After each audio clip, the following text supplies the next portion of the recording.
Hey guys, tonight we are diving headfirst into a world that's brutal, beautiful, and utterly unrelenting. The Roman Empire. But not the empire you've seen in polished textbooks or glossy films. No emperors, no golden laurels, no poetic speeches echoing through marble halls. Tonight you are not Julius Caesar. You're a nobody, thrown, barefoot and bewildered, into the chaos of ancient Rome. The ground beneath you is rough stone. The scent in the air, sweat, smoke, and the metallic sting of blood. Around you, slaves hustle, merchants shout, soldiers glare. Every corner whispers danger. Every law carves obedience into bone. There's no guide, no mercy, just the raw rules of survival. You eat fast, speak carefully, and sleep with one eye open.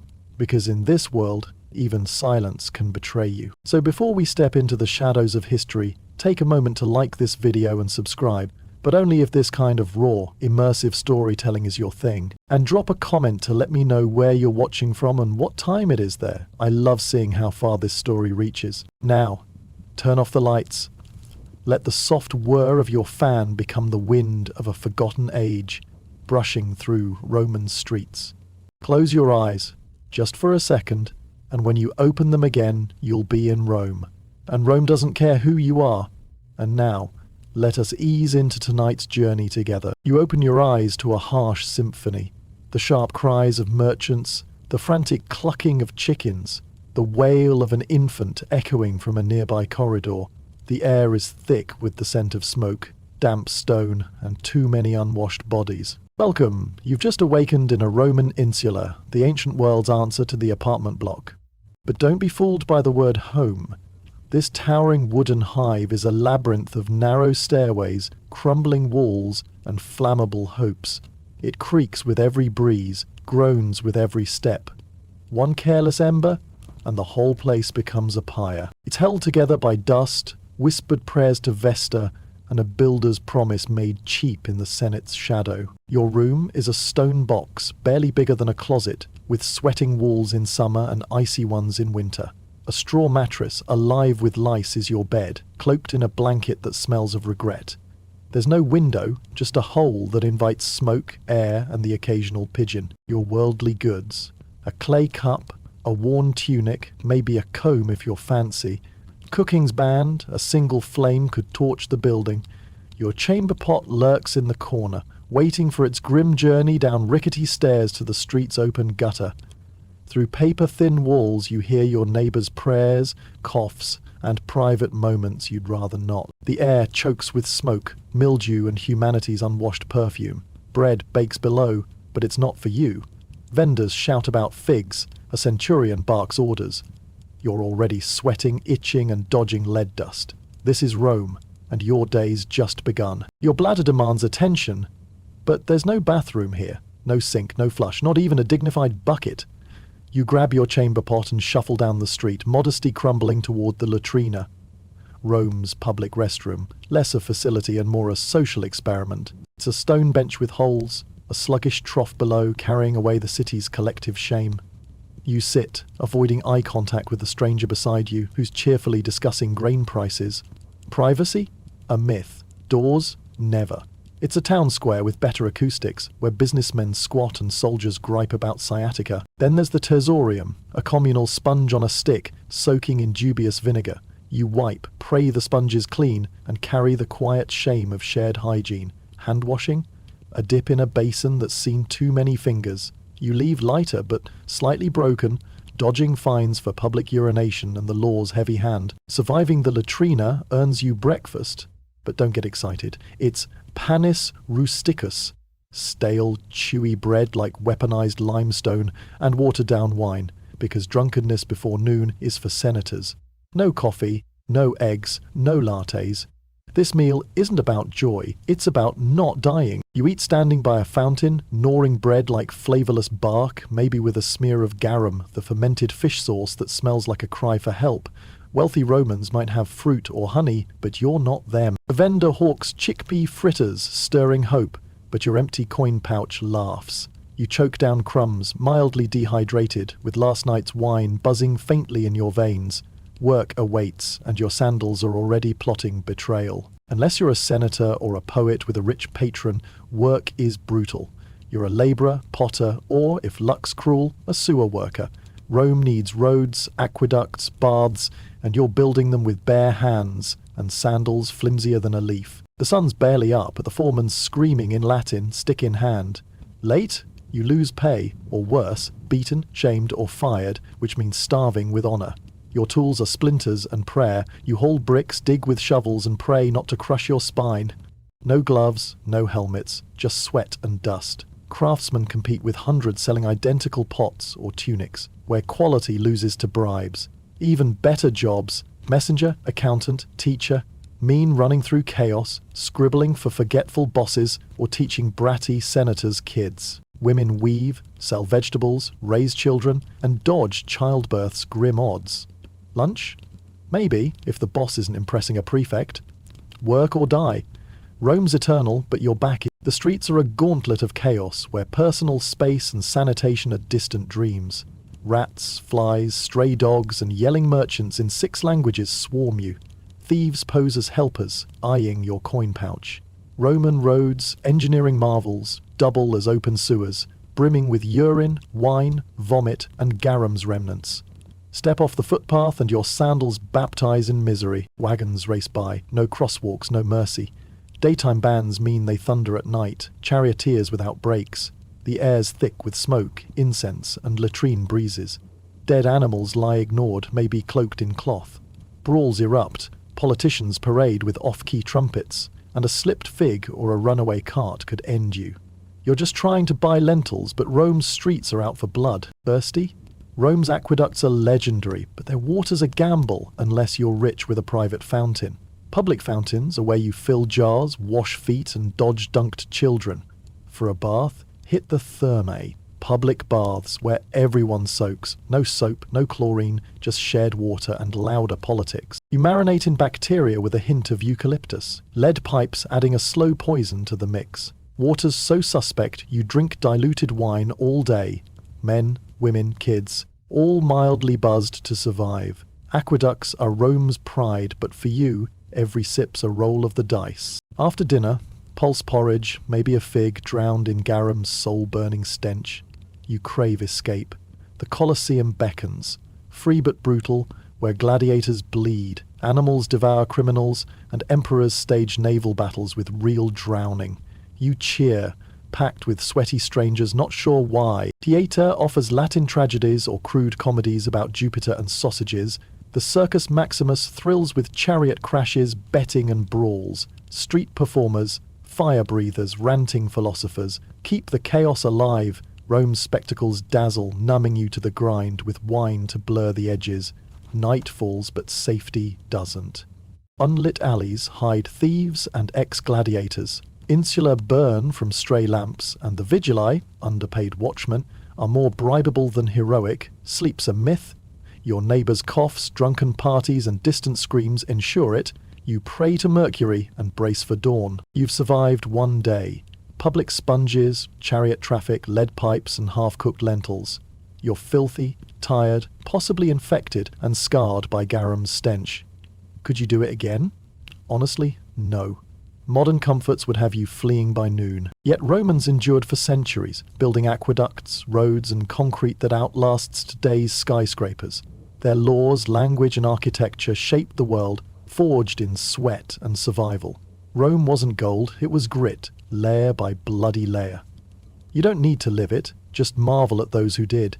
Their filthy streets paving the way for your clean, safe world. What came next is infamous. Whether he was slain in combat or captured and executed depends on the version told, but either way, he died on Tamius's terms. And Cyrus the Great, the man who had conquered Babylon, Lydia, and nearly the known world, fell in the chaos. Others fled into the endless grasslands only to be hunted down. Cyrus tried to hold the line, but it shattered. The Persians were routed. Many died where they stood. Every strike was driven by vengeance. Every charge was an answer to her son's death. Tamius didn't just lead her troops, she fought beside them. Her presence on the battlefield ignited her warriors like wildfire. The Persians, battle-hardened, disciplined, and experienced, weren't expecting this level of organized fury. But what's clear is that Tamius launched a ferocious counterattack. Her cavalry swept across the plains like a tide of knives. They fired arrows from horseback, closed in with axes, and fought like people with nothing left to lose.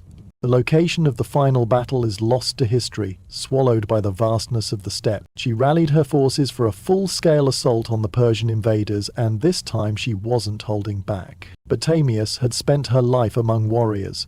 She understood how to strike, not blindly but with precision. Cyrus, for all his might, had underestimated the Massiteae.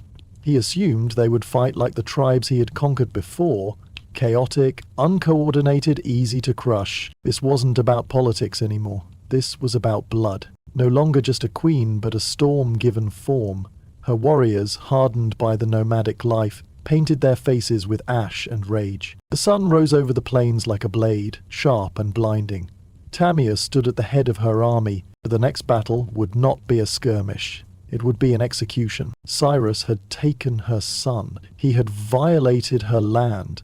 Now he would meet not the queen of the Massagetae, but the mother of a slain warrior, the last face he would ever see. She promised to make the ground run red with Persian blood, and her vengeance would not be quiet. "You may be a glutton for blood," she said, "but I swear I will give you your fill." Her grief was volcanic, but her rage became legendary. She sent another message to Cyrus. This one wasn't a warning. It was a vow. The battle was brutal and swift. Among the dead was Spargapises, Tamius's son and Massagetae commander. Accounts differ on what happened next. Some say Spargapises was taken alive and, realizing his capture, begged for death and took his own life. Others claim he was killed in the fighting.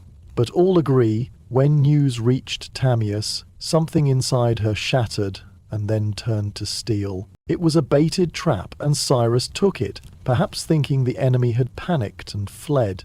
Inside the camp, he left a portion of his army under the command of General Harpagus, a trusted officer. As the Massagetae returned under the cover of night, they fell upon the drunk and unsuspecting Persians with deadly precision. But Cyrus crossed anyway, building a bridge of boats to carry his army into Massagetae land.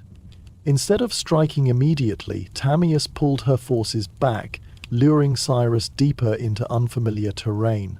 The Persians found an abandoned camp well stocked with food and, more importantly, wine, a luxury the nomadic Massagetae rarely indulged in. But Tamius was already preparing.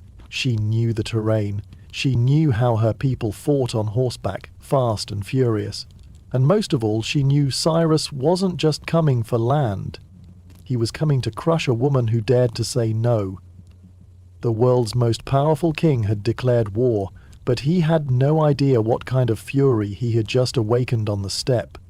Cyrus the Great, master strategist and seasoned conqueror, believed he could outwit her. He had faced kings, crushed cities and subdued nations. To him, the Massagetae were little more than wild nomads with fast horses and no cities to defend. He didn't realize he was stepping into the path of someone just as cunning and far more furious. Tamius had warned him. After rejecting his marriage offer, she sent a clear message: cross the Araxes River and you will regret it. But Cyrus also knew brute force wasn't always the best first move. He had a reputation for cleverness, diplomacy, and strategic trickery. So he tried a different approach, one that kings before him had used to dissolve threats without a single drop of blood. He proposed marriage. According to ancient sources, notably Herodotus, Cyrus sent envoys to Tamius offering an alliance through matrimony. On paper it was a royal match, the great king of Persia and the warrior queen of the Massagetae. But Tamius wasn't naive. She saw the proposal for what it was, not an offer of love or partnership, but a calculated attempt to absorb her people without a fight. She declined, and that rejection didn't sit well in the halls of Persepolis. With the diplomatic games over, Cyrus shifted to his favorite language: war. He ordered his army to cross the Araxes River, the natural barrier that separated Persia from the land of the Massagetae. He was going to take what Tamius refused to give. While Tamius reigned over the open steppes far to the south, a different kind of power was rising, structured, imperial, relentless. Cyrus the Great, founder of the Achaemenid Empire, had already conquered Lydia in the west and Babylon in the south. His banners flew over deserts, mountains, and cities where languages changed every few days' ride. But Cyrus wasn't done. He was a builder of empires, and every builder eventually eyes the horizon. To Cyrus, the Massagetae were a threat wrapped in opportunity. They weren't rich in gold or cities, but they controlled the northeastern frontier, and that meant access to key lands, resources, and trade routes. More importantly, the Massagetae had something no empire could afford to ignore: pride. And pride, in Cyrus's eyes, could be bent or broken. Tamias likely came to power after the death of her husband, who may have ruled the tribe before her, but what's certain is that when the moment came, she didn't inherit leadership, she seized it. In a time when most women were considered property, Tamias commanded an army. She negotiated with kings, she dared to speak as an equal. And if they didn't listen, she made them. She was more than a queen. She was Shahut, the steppes' checkmate, a war chief in bronze and leather who would soon face the greatest empire on earth. But power, especially for a woman, never comes without consequence. As Tamias began to solidify her rule, whispers grew louder. Across the mountains to the south, a king was watching. His name was Cyrus the Great, and he wanted more. The stage was set. The steppe wind howled, and Tamias, daughter of warriors, would soon ride into legend. Among the Message, girlhood was never a soft or sheltered thing. There were no curtains of silence drawn around the daughters, no tents in which they were hidden away from the world. From the moment they could walk, they stood shoulder to shoulder with their brothers.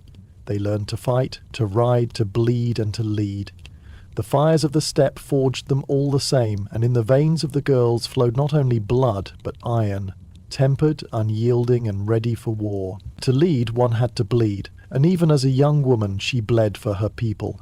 Her tribe worshipped the sun and sky, lived off their herds, and buried their dead with weapons ready for battle in the afterlife. They had no cities, no golden temples, but they had pride, and when enemies approached, they met them not with prayers, but with arrows. Little is recorded of Tomias's early years, but if we close our eyes and listen closely, we can almost hear the rhythm of her childhood. The steady thrum of hooves on hard-packed earth, the sharp twang of bowstrings, the distant shouts of training drills carried on the wind. In her world, the cradle was a saddle, and the lullaby was the whistle of arrows slicing through the air.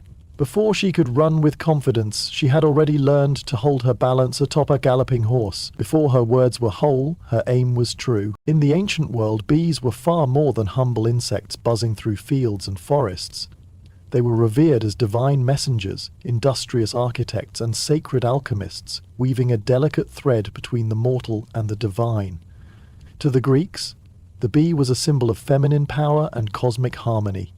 Priestesses of Artemis, the wild goddess of the hunt, bore the title Melissa, the Greek word for bee embodying the hive's disciplined grace and spiritual potency.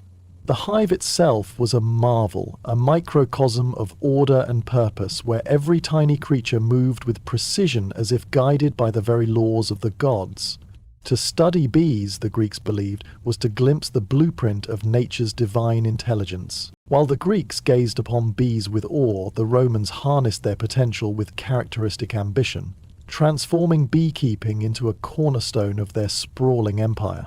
No mere pastoral pursuit, Roman apiculture was a sophisticated enterprise scaled to fuel a civilization that stretched from the misty hills of Britannia to the sun-scorched plains of Hispania. Drawing on the wisdom of the Greeks and Etruscans, the Romans elevated beekeeping into a formalized science, meticulously documented by scholars like Varro and Columella. Their treatises, startlingly modern in their detail, offered precise instructions for constructing hives, managing swarms, and combating pests, revealing an intimate understanding of the hive's rhythms and needs. Roman hives were as diverse as the empire itself, crafted from hollowed logs, woven baskets sealed with mud, clay tubes, or cork bark.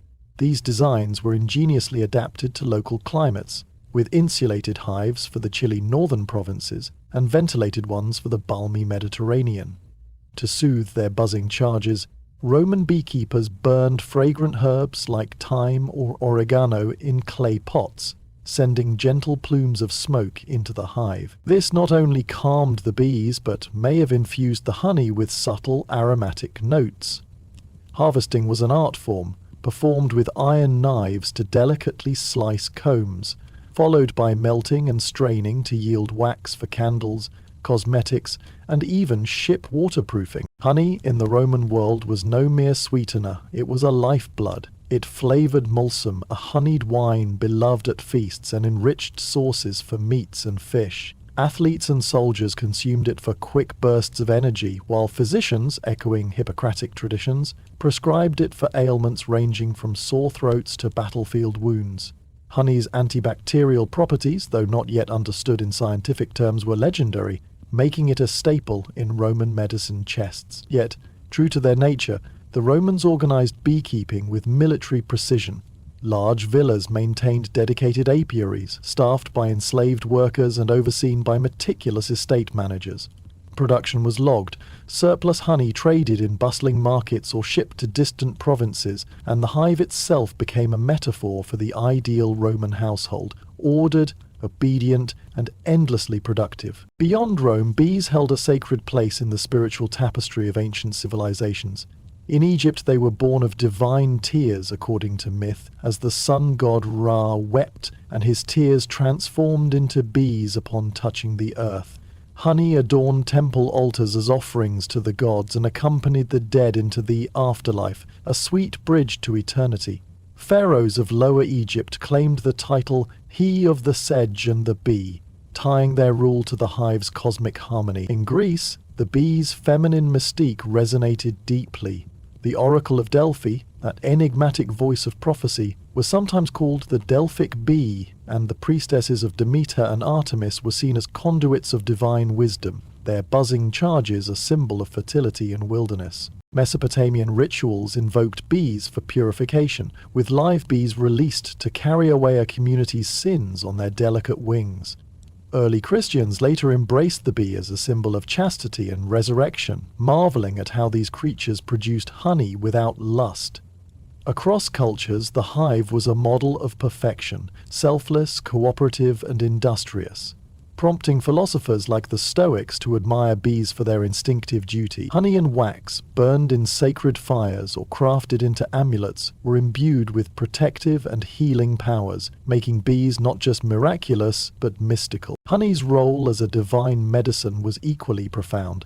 Long before the discovery of bacteria, ancient healers intuited its remarkable properties. In Egypt, the Ebers Papyrus, circa 1550 BCE, listed honey in over 500 remedies, blended with milk, figs, or herbs to treat infections, burns, and digestive woes.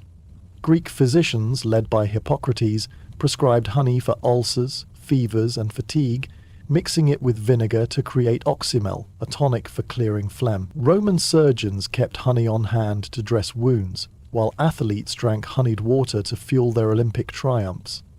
In India, Ayurvedic texts classified honey by its source and potency, using it in rituals and remedies for everything from colds to poison. The ingenuity of ancient beekeepers matched their reverence. Egyptians pioneered horizontal clay hives, durable and portable, mimicking the natural cavities bees favoured.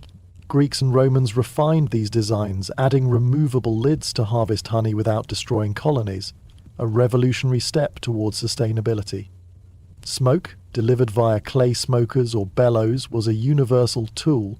Calming bees by masking their alarm pheromones, beekeepers, often unprotected save for their skill, wielded wooden or bronze knives with precision, observing swarm cycles and seasonal blooms to optimize harvests.